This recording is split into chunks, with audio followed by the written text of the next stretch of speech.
Mainta de oración y meditación. Pone Dios na primer lugar. Junto com Charesca Vulling.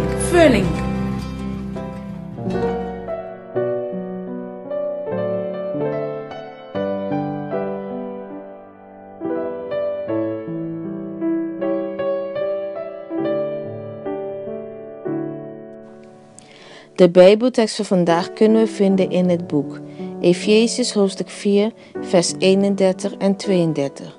Doe alle wrok, woede en haat uit uw leven weg. Vloek niet, maak geen ruzie en beledig elkaar niet. Vermijd alles wat slecht is. Wees in plaats daarvan vriendelijk en liefdevol voor elkaar. Vergeef elkaar zoals God uw zonde heeft vergeven, omdat Christus voor u had. Vaak herkennen wij niet het onvergeven in ons. We denken dat we vergeven zijn, maar dat is niet zo.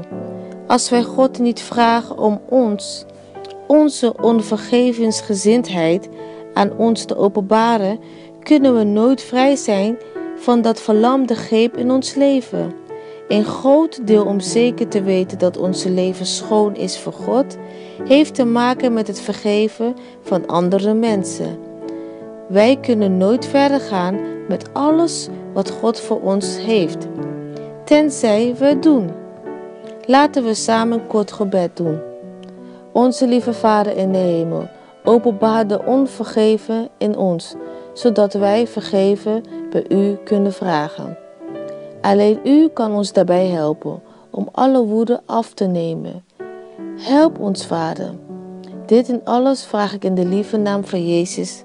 Amen.